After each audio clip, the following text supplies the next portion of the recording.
In this second deleted level, which is an extended sequence of the sewers in Seattle, this comes on the heels of where Ellie goes into a building and she survives an attack by stalkers and gets thrown out of a window and gets swept away by the current. And then we cut this section that used to be there in the final game.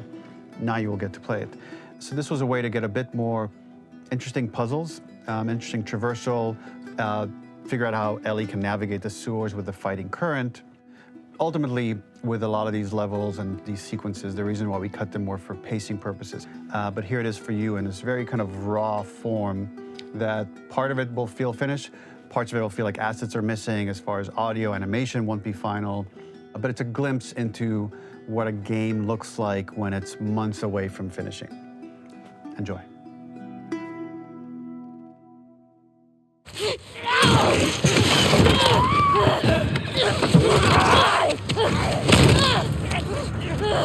Get off of me!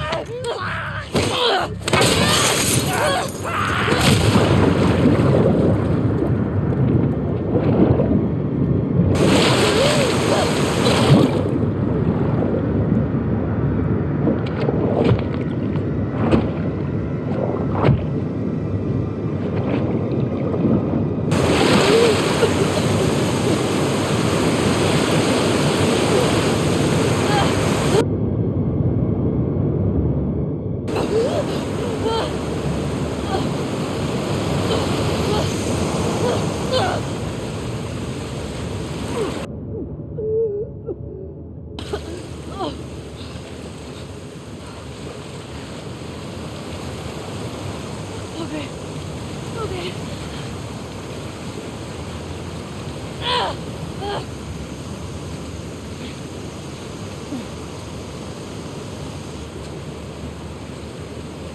Fuck Seattle. Okay. Where the hell am I? The ladder acts as an immediate goal for the player, but being able to climb out is not going to be so easy. To keep levels interesting and engaging, we alternate between positive and negative values the player experiences. Here, it's a positive to have found a ladder, but then a negative to discover it's not the solution. But then another positive to identify the next short-term goal of the doorway. By alternating between these opposing values, we give players what they expect, but not how they expect it.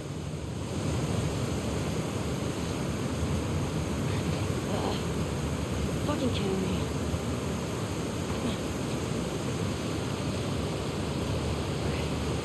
Okay. There's gotta be another way out.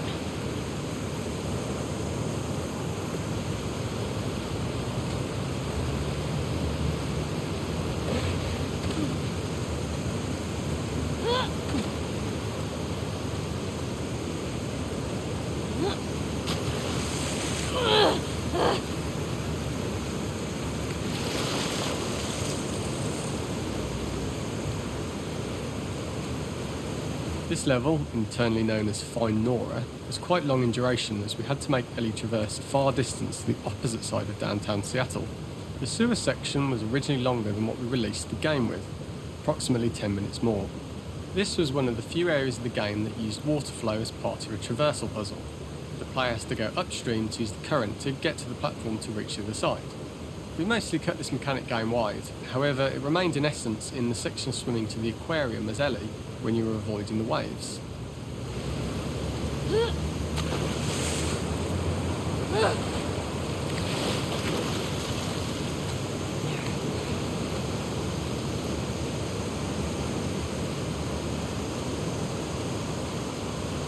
When players reach the doorway and enter into the room, they are faced with a dead end. The real reason for this dead end room is that on the reversal, when exiting back out of the doorway, players are faced with the route onwards. A pipe that they'd not been able to see when they were swept past it on the way in, and something that was hidden from view when on the side platforms. The intention here being that the only option is to go off the standard path in order to search for a way out. What have we got here?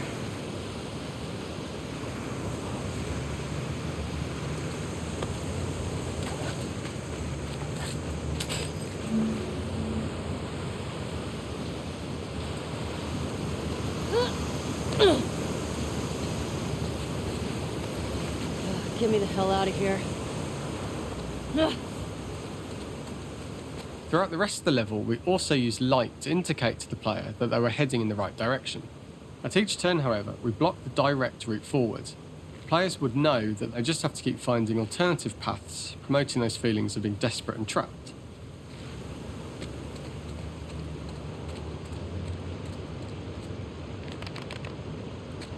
We slowly introduced the player to consider climbing into smaller pipes and crouching in these tight spaces. This is to slowly build up to, and encourage, the player to climb into such a small pipe that they'd have to be crawling on their stomach, which is something that the player previously may not have recognised as a playable space, let alone the desired route they need to take. Up and out. Just keep going up and out. We added a tiny space just to reward the player's exploration with a pickup item, and we made sure it was something that made sense that you'd find in this area. A canister and all the garbage that had been washed into the sewers from the surface.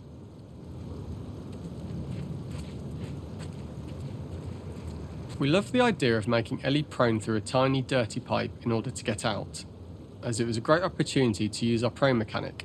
A unique camera setup was created to support crawling in these pipes, as the standard prone camera is much higher above the player. We also created custom collision in order for Ellie to manoeuvre in these tight spaces easily. Initially, the oblong collision capsule around her character caused issues crawling around corners. We put extra effort into the custom corner collision, so the movement experience is as smooth as the main game. Fuck. Okay. Don't lose your shit, Ellie.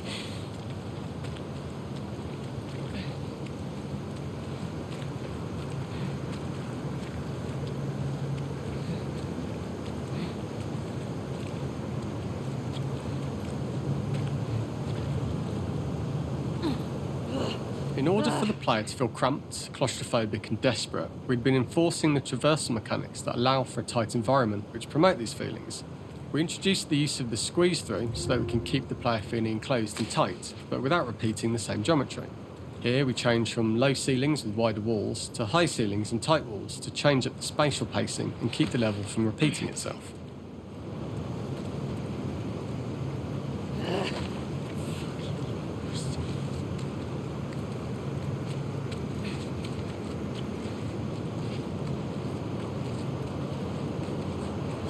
Shitty place to die.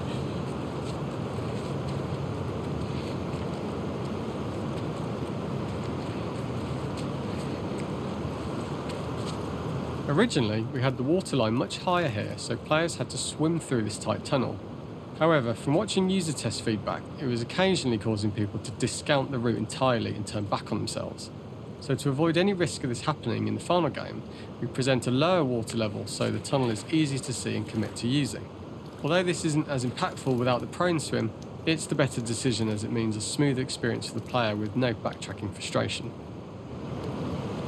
As we surface from the water and over the crest of the slope, we reveal what is further in this tunnel. A clicker that has sprouted and the fungus has grown on the sides of the pipe.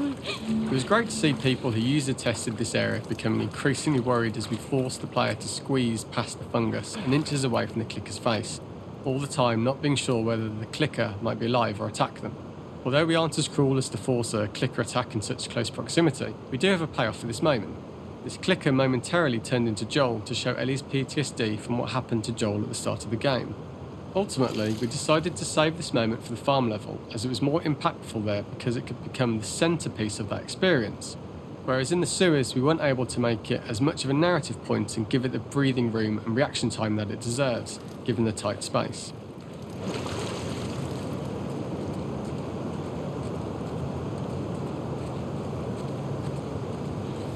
Come on.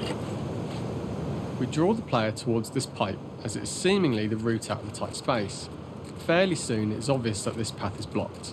If the player goes all the way up to the bars that block the path, they are rewarded with a pickup so this journey doesn't feel wasted. It was important to encourage the player to try to progress along this path so that they would subtly be thinking of progress in this direction. We hint to the player that there is a bigger, new space beyond this pipe by showing the player the waterfall. This helps players consider the other route when they don't know how far the tunnel is or whether they'd make it.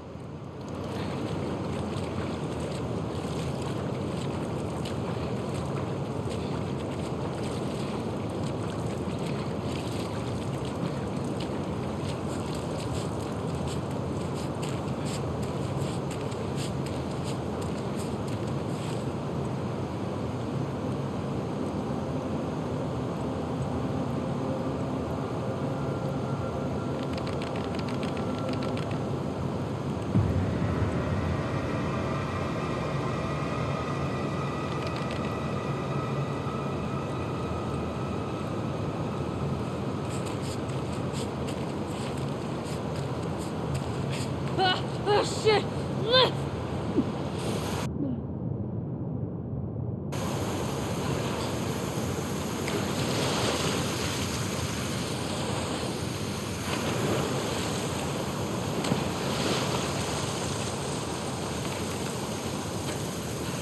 For the final section, we eventually opened you out into a wider area as you traverse through such tight spaces leading up to this. So changing the environmental pacing makes it begin to feel like we're coming to the end of Ellie's ordeal. An earlier iteration used the current that we'd shown at the start for a slightly tougher traversal puzzle to conclude the sewers. The ladder was clearly visible from most of the area, but the player was faced with a fast-flowing torrent of water they couldn't cross. If the player attempted to jump into the water, they were not able to swim across the ladder due to the water's speed, but instead they had to traverse the pipe running along the top of the space in order to get across the water.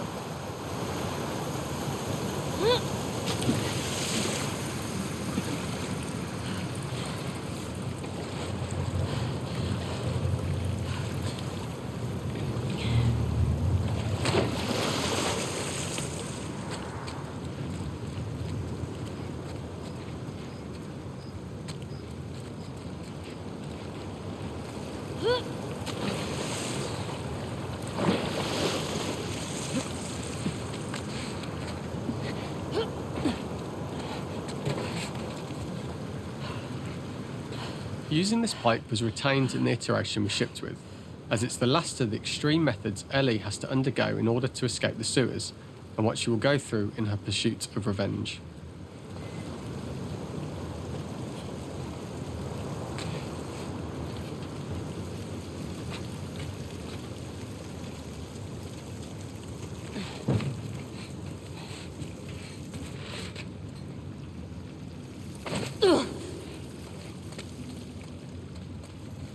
The last ladder climb is quite lengthy, and although we could have trimmed it down to a shorter climb, we liked how this last segment of the journey built anticipation for whether there was success at the top or not after all you've been through. Ultimately, the ladder exits out into the subway station, which is how it connects in the final game. Ellie then has to find her way to the hospital from here, crossing paths with the scars for the first time.